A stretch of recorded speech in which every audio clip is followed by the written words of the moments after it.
Good morning, ladies and gentlemen. I welcome you all to Indian Embassy. Today it's a very great day, very auspicious day. We are here to celebrate the 66th Republic Day of India. India became a republic on this day, and the Constitution of India was adopted on this day. After India's independence and it's being declared a republic, India has made a lot of progress, and its stride in various spheres of life is exemplary. And the journey is continuing. And last year we had a new government which was elected to office. It came with the new slogan, Sabka Saath Sabka Vikas, which is enshrined in Constitution of India, representing the all-inclusive growth of all sections of society. Thereafter, the new government has announced several new schemes and initiatives, among them being Make in India, Swachh Bharat, empowerment of ladies and women, as well as to showcase and to utilize the youth power of India. These segments of society, which were already the focus areas of the previous governments as well, but the new government has renewed its focus on these two segments of society. This year, President Obama of USA is the chief guest of India, and several new announcements have been made already. Several breakthroughs have taken place, and new cooperation in various fields is on the anvil. India is progressing, and its progress was showcased today in a very impressive and awesome parade at India Gate.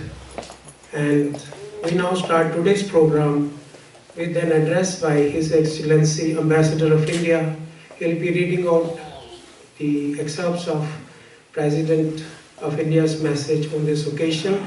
Thereafter, we'll have 4 patriotic songs by children, women, and members of the Indian Embassy, followed by refreshments. We start the program. I now request His Excellency to come and please read the message. Thank you, sir.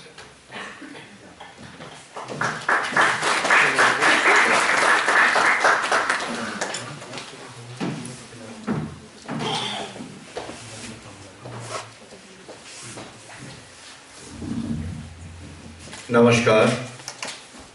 आज भारत के 65वीं वर्षगांठ पर,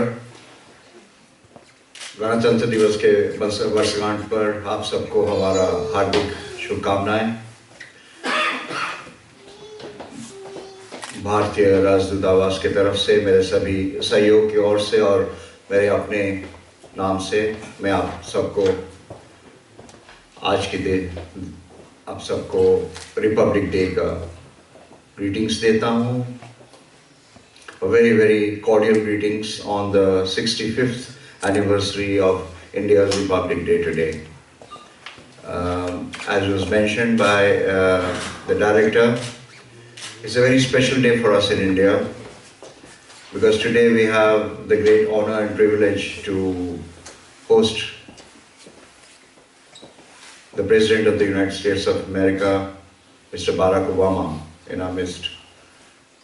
And the way his stay has gone so far, his talks with Prime Minister Narendra Modi, with whom he has developed a personal rapport, a chemistry which is there for the entire world to see, has been something very unprecedented in the history of India, in the history of America.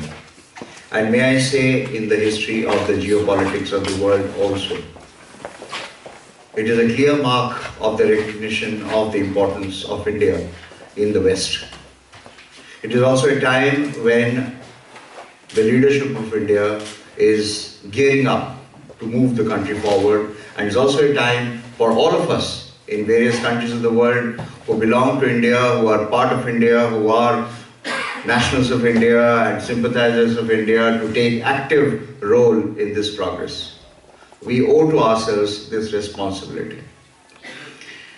I would like to now read out the address made by His Excellency Mr. Pranab Mukherjee, the President of India, on the eve of our Republic Day, which he made it yesterday, but I will read out his speech today for the benefit of all of you. It's a very thought-provoking speech, very inspiring speech, a speech which goes to all aspects of our society. It's basically a reflection on what our society is today and where we can take our society tomorrow. That's up to us. I read now. My fellow citizens, on the eve of the 66th Republic Day, I extend warm greetings to all of you in India and abroad. I convey my special greetings to members of our armed forces, paramilitary forces, and internal security forces. 26 January holds an everlasting place in our national memory because it is the day when modern India was born. Under Mahatma Gandhi's moral and political leadership, the National Congress passed the Purna Swaraj resolution demanding complete independence from British rule in December 1929. Gandhiji organized nationwide celebrations on 26 January 1930 as Independence Day. From then on, the nation took a pledge on this day, every year, to carry on the freedom struggle till we attained it. Exactly 20 years later, in 1950, we adopted our Charter of Modernity, the Constitution. Tragically, Gandhiji had been martyred 2 years before, but the framework of a constitution that has made India a role model for today's world was constructed out of his philosophy. Its essence lay in 4 principles: democracy, freedom of faith, gender equality, and an economic upsurge for those trapped in the curse of dire poverty. These were made constitutional obligations. Gandhiji's talisman for the country's rulers was simple and powerful. And I quote, "Whenever you are in doubt, recall the face of the poorest and the weakest man whom you may have seen and ask yourself, will it lead to Swaraj for the hungry and spiritually starving millions?" Unquote. Our resolve to eliminate poverty through inclusive development has to be a step in that direction. Fellow citizens, the past year has been remarkable in many ways, particularly because after 3 decades, the people have voted to power a single party with a majority for a stable government, and in the process freed the country's governance from the compulsions of coalition politics. Outcome of these elections has given the mandate to the elected government to fulfill its commitment to the people by using its majority for formulating policies and making laws to implement those policies. The voter has played her part. It is now up to those who have been elected to honor this trust. It was a vote for clean, efficient, effective, gender-sensitive, transparent, accountable, and citizen-friendly governance. Fellow citizens, there can be no governance without a functioning legislature. The legislature reflects the will of the people. It is the platform where progressive legislation using civilized dialogue must create delivery mechanisms for realizing the aspirations of the people. It calls for reconciling the differences amongst stakeholders and building a consensus for the law to be enacted. Enacting laws without discussion impacts the law-making role of the Parliament. It breaches the trust reposed in it by the people. This is neither good for the democracy nor for the policies relating to those laws. Fellow citizens, Pandit Jawaharlal Nehru, Sardar Patel, Subhash Chandra Bose, Bhagat Singh, Rabindranath Tagore, Subramanya Bharati, and many more. The vocation and the approach might have been different, but they all spoke the same language of patriotism. We owe our freedom to those great warriors of nationalism. We also salute the unsung heroes who have died securing the liberation of Mother India. But it pains me to see that Mother India is not respected by her own children when it comes to the safety of women. Atrocities of rape, murders, harassment on the roads, kidnapping and dowry deaths have made women fearful even in their own homes. Rabindranath Tagore saw women not only as the deities of the household fire, but also the flame of the soul itself. Where have we failed as parents, teachers and leaders that our children have forgotten all tenets of decent behavior and respect for women? We have enacted many legislations, but as Benjamin Franklin had once said, and I quote, "Justice will not be served until those who are unaffected are as outraged as those who are," unquote. Every Indian must take a pledge to protect the honor of women from violence of any kind. Only a nation that respects and empowers its women can become a global power. Fellow citizens, the Indian Constitution is the holy book of democracy. It is a lodestar for the socio-economic transformation of an India whose civilization has celebrated pluralism, advocated tolerance, and promoted goodwill between diverse communities. These values, however, need to be preserved with utmost care and vigilance. The freedom inherent in democracy sometimes generates an unhappy byproduct when political discourse becomes a competition in hysteria that is abhorrent to our traditional ethos. The violence of the tongue cuts and wounds people's hearts. Religion, said Gandhiji, is a force for unity. We cannot take it as a cause for conflict. Fellow citizens, much is said about India's soft power.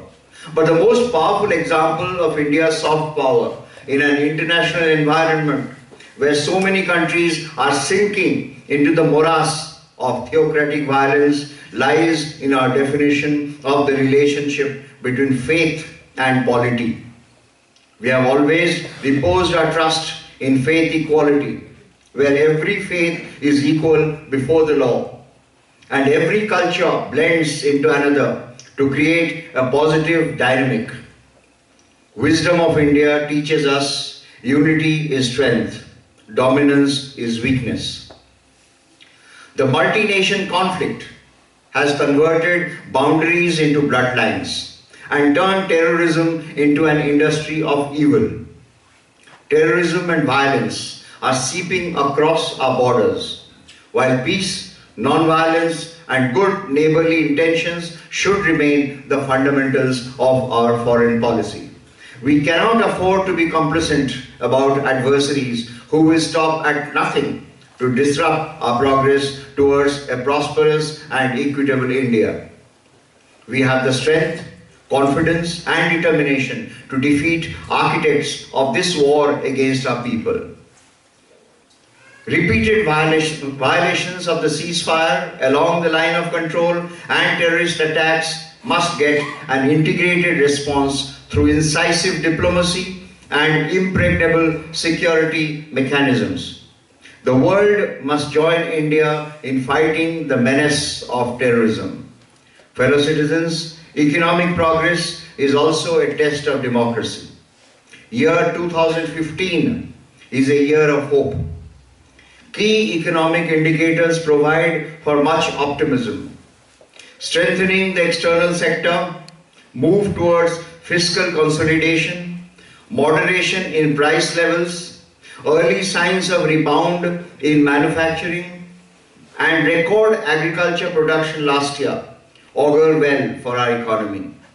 Achieving 5% plus growth rates each in our first 2 quarters of 2014-15 is a healthy sign for an early reversion to the high growth trajectory of 7-8%.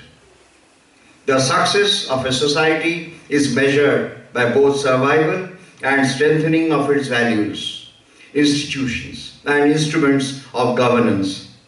Our national narrative has been shaped by the principles of its past, triumphs of today, and is now ready to own the future by powering its latent potential.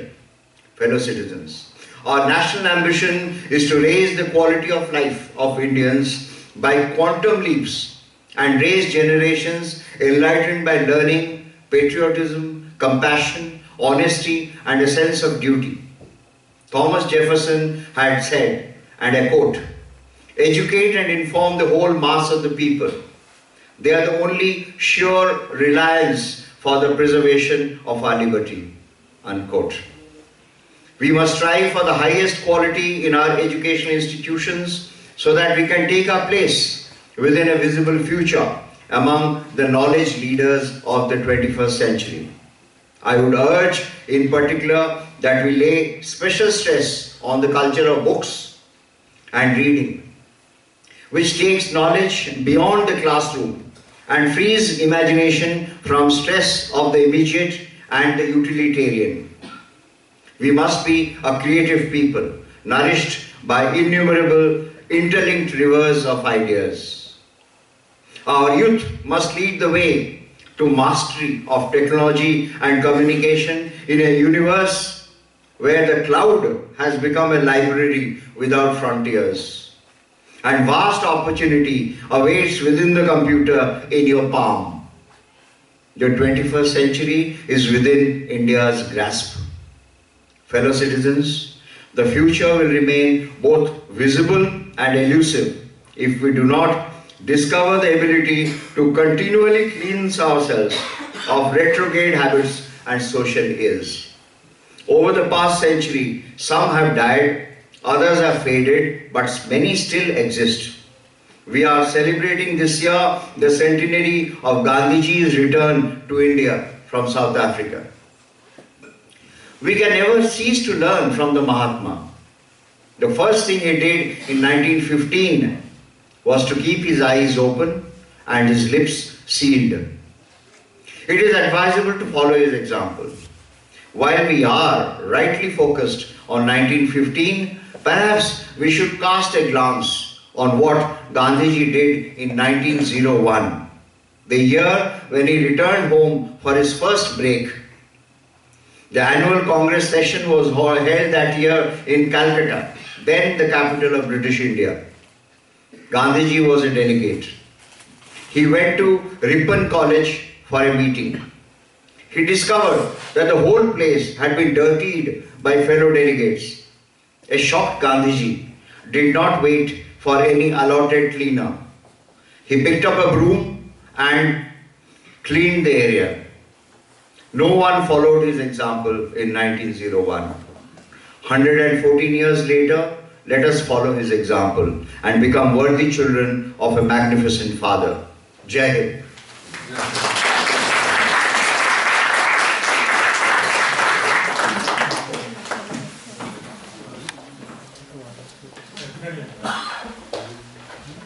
Copies of this speech are being distributed to all of you in both English and Hindi. So whosoever wants, whichever way. Thank you, Excellency. Now we come to the second part of the program, which is cultural program. We'll be presenting before you 4 patriotic songs, and the team that is going to sing before you is comprising of Mrs. Nateshan, Sharda, Anand, Mrs. Sarita Kanecha, Dr. Rama Yadav, Mr. Ali Johan.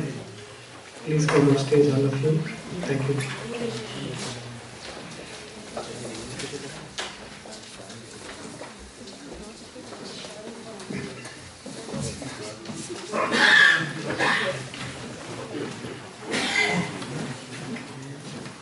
Please welcome them all with a big round of applause.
देश मेरा रंगीला, सिंदूरी गालों वाला सूरज जो करे टिटोली, शर्मीले खेतों को ढक दे चूनर पीली पीली, घूंघट में रंग पनघट में रंग चम चम चमकीला, देश रंगीला रंगीला देश मेरा रंगीला, देश रंगीला रंगीला देश मेरा रंगीला। अबीर गुलाल से चेहरे हैं यहाँ मस्तानों की टोली, रंग हंसी में रंग खुशी में रिश्ते जैसे होली, बातों में रंग यादों में रंग रंग रंग रंगीला, देश रंगीला रंगीला देश मेरा रंगीला, देश रंगीला रंगीला देश मेरा रंगीला। इश्क का रंग यहाँ पर गहरा चढ़ के कभी ना उतरे, सच्चे प्यार का गहरा सा रंग चल के पर ना बिखरे, रंग हया में है रे रसीला, देश रंगीला रंगीला देश मेरा रंगीला, देश रंगीला रंगीला देश मेरा रंगीला। यार करम करम पे धरती बदले रंग, यहाँ की डोली में रंगोली सात रंग, दानी पगड़ी पहने मौसम है नीली चादर तारे अंबर है, नदी सुनहरी हरा समंदर है रे सजीला, देश रंगीला रंगीला देश मेरा रंगीला, देश रंगीला रंगीला देश मेरा रंगीला।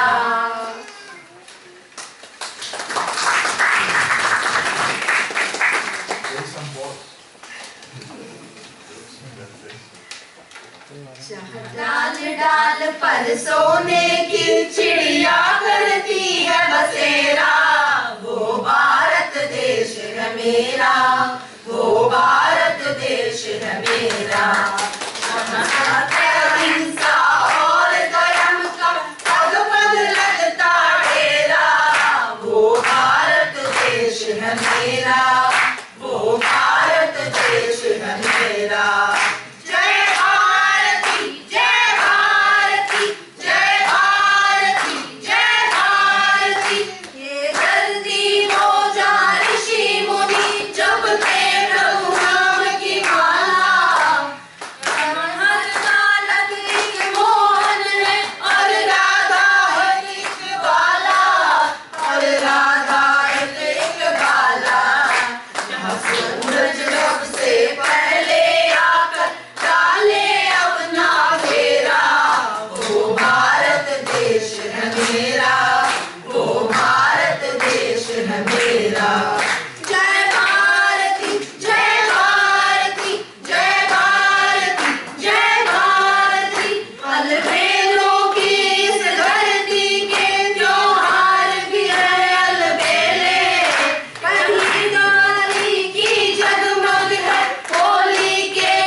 I want to thank all members of the singing party. Thank you very much. It was a very wonderful performance. India Wale Zindabad. And today there was a little change in the program, and previously we have been presenting only the nostalgic and old songs. This time it was a combination of the nostalgic old songs as well as the contemporary music that is available.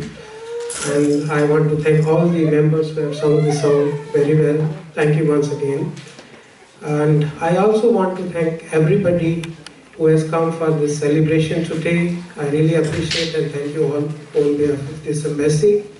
And we conclude today's program with refreshments. I request all of you to please come for the refreshments and enjoy the refreshments. Thank you.